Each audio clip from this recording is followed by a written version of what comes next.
It was an outcome of their behavior. So Acts chapter 5 tells me that we should be accused of filling our communities with the gospel message. Hang a right from Acts chapter 5 and turn to Acts chapter 17. As you're turning to Acts chapter 17, you see dangerous Christianity in action once again. These men and women were so filled with the love of the gospel that they were compelled to express that outwardly. So they were turning heads. In Acts chapter 17, Paul is preaching to the synagogues. He's explaining in verse 3 that it is Jesus who rose from the dead as predicted from Scripture. The authorities don't like this, and notice what happens.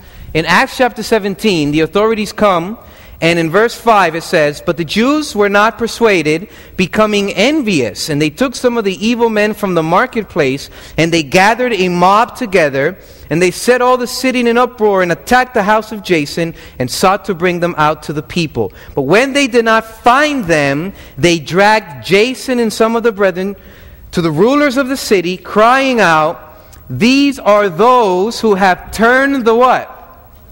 The world upside down.'" And now they're coming over here too. So in Acts chapter 5, in the beginning stages, they're turning their community upside down. They're turning their city upside down. When you press fast forward on the Acts tape and you get to Acts 17, now they're turning the world upside down.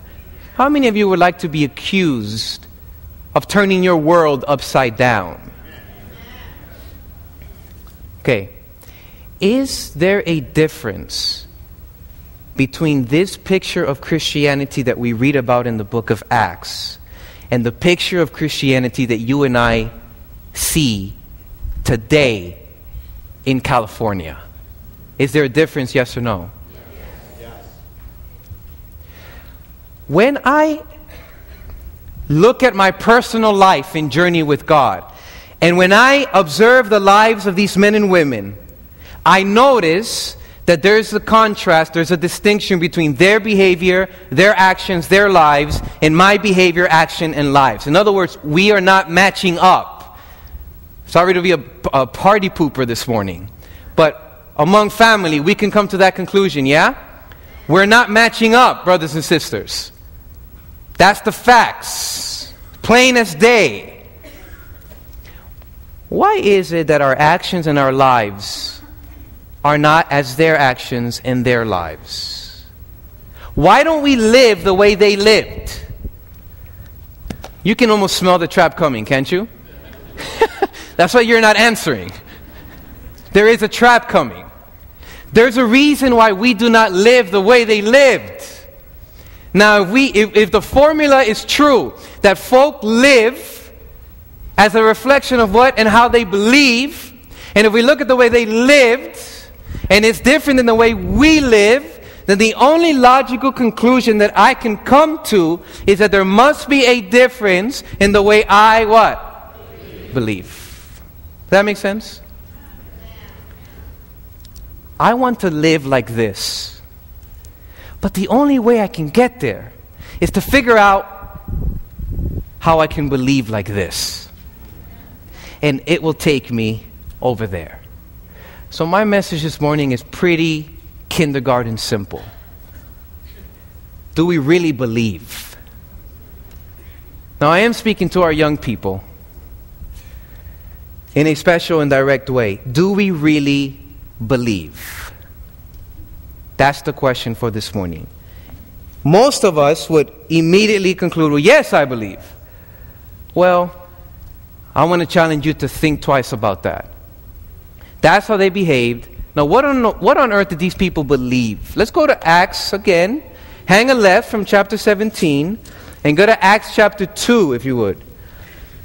In Acts chapter 2, we have this powerful Pentecostal sermon. Peter, this fiery preacher, gets up behind the pulpit, and, anytime there's a crowd of people around and Peter has a pulpit, you know what's going to happen, right? He's going to preach the gospel. And in Acts chapter 2, we get a glimpse of what was the message that these individuals absorbed and grasped. Now, we don't have time, obviously, this morning to analyze the entire message in the sermon, but you can get little glimpses of what was the basis of their belief. What did they base their belief on? In Acts chapter 2, notice how he's getting to the crescendo here. Verse 22, Acts chapter 2, verse 22. And Peter, he's so on fire, and he says, "Men of Israel, hear these words. Jesus of Nazareth, a man attested by God to you by miracles, wonders, and signs, which God did through him in your midst, as you yourselves also know." Okay, verse 22, he's appealing to the evidences of God's actions. Okay, this is what God has done. Verse 23, "Him being delivered by the determined purpose and foreknowledge of God, you have taken by lawless hands and have crucified and put him to death." I want you to notice that his message is based on the fulfillment of Bible prophecy. Saying Jesus, who was determined he was delivered by the determined purpose and foreknowledge of God, has now fulfilled what God had determined. The message he's preaching is that prophecy is being fulfilled before our very eyes. Verse 24, "Whom God raised up, having loosed the pains of death, because it was not possible that he should be held by it." In other words, when you look at this sermon in Acts chapter 2, you could basically piece together the foundation of the apostolic message. What was it that they based their belief in? Okay, here you have the seeds of the Advent message. Yes or no? You have the fulfillment of God's acts. God is alive and God has stepped into the history of this world.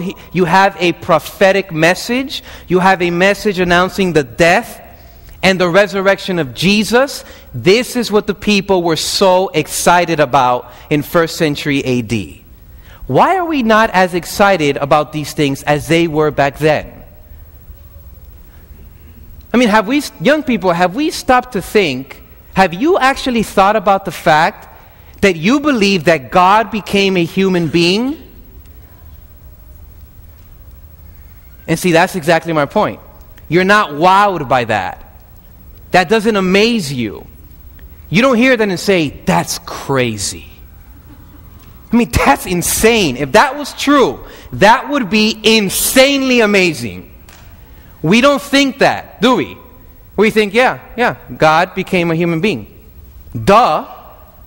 We've been hearing that for the last 20 years. Yeah? It's become cliche. It's become meaningless. It's become boring. Not so in 1st century AD. It was amazing news back then. Personally, only when I see people's reaction, when they're hearing this message for the first time, only then do I realize, wow. If we're not careful, little by little, we could pretty much drift into boredom in our Christian experience. Has anybody other than myself experienced that temptation? It's okay, you don't want to raise your hand.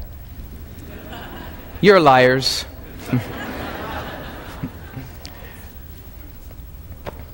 Or you're glowing in the dark tonight, or one or the other. I was giving a Bible study to this young lady at like Starbucks somewhere. And as I was giving her this Bible study, I can feel everyone around me just like listening and eavesdropping. Have you ever noticed that? You're having a conversation, you're on the plane, or you're somewhere, and you can just feel that every word you're saying is like echoing all around the room, and everyone is listening to your conversation. Yeah? It was one of those things. And I'm studying the Bible with her, and this girl has absolutely no background whatsoever to anything in the Bible, okay? You're talking a clean canvas. Now that's difficult. Because anything you try to say, you realize, oh, wait, no. Yeah, she won't get that because she hasn't heard this yet. And so you say, oh, let me talk about this. So you get here and you're like, oh, wait, no. I can't tell her about that because she doesn't know about this. And you say, let me talk about this. And it's an endless cycle of trying to figure out where's the common ground, yeah?